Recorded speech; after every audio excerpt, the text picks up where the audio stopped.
Бәріміз де Титаниктегі оркестр тобы жайлы жақсы білеміз. Олар соңғы сәтке дейін өз өнерлерін көрсетіп, міндеттерін атқарып, адамдарды тыныштандыру үшін қолынан келгеннің барлығын салған.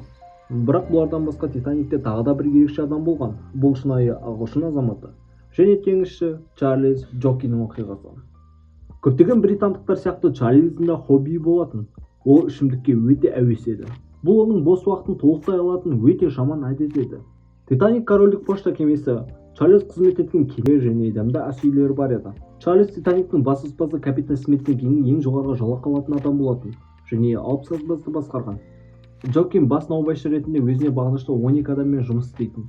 Оған офицер дәрежесі тағылып, бөлек каюта берілген. Тіпті ол жерге өзінің арнайы құрылысын орнатқан.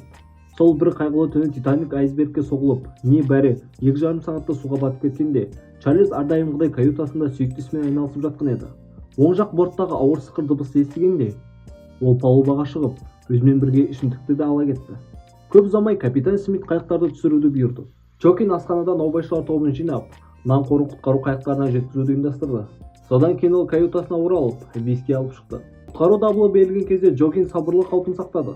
Ол кесте бойынша адамдарды қайыққа отырғызды, бірақ өзі біреуге орын беру үшін кірмей, каютасына қайта оралып, киінген күйінде төсекте жатып ішімдік ішуді жалғастырды. Бір сағаттан кейін су каютасына кіре бастаған кезде, ол құтқару жилетін киіп, әдетінше ішімдігін алып жоғарғы палубаға көтерілді. Сол кезде барлық құтқару қайықтары суға түсіп кемеден алыстап кеткен еді. Джокин палубада екінші көмекші Лайтолерді кездестірді. Лайтолер кейінірек Джокиннің қатты мас болғанын және оның аман қалуы екіталай екенін айтқан. Палубада Джокин ішімдігін ішіп, ағаш орындықтарды суға лақтыра бастады. Шамамен олардың саны 50-60 дана. Кейінірек Джокиннің бұл әрекеті суға түскен адамдардың өмірін сақтап қалды. Чарльз Титаник батып кеткенше соңына дейін палубада болды. Чарльз Джокин артқы флагштоктың жанындағы тұтқадан асып суға түсті. Кеме суға толығымен батса да, айтарлықтай су айналмасы пайда болған жоқ. Осылайша Джокин суға түскен кезде тіпті оның басындағы шашыда су болмады. Ол Атлант мұхитының суында 4 сағаттан астам уақыт өткізді. Осы жерде адам сенгісіз бір факт.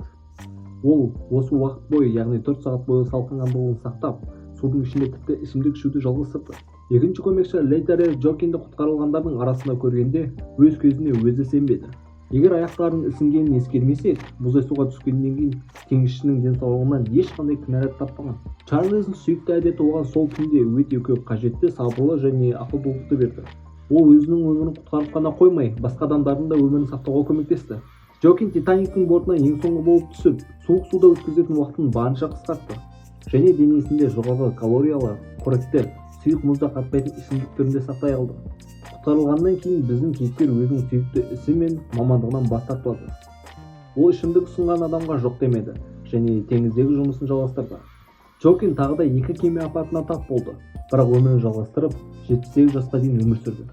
Джокин өзінің жұмысын адал жасайтынын көрген адамдар оның адалдығына тәнті болып, Титаниктің наубайшысы деген лақап ат қойған.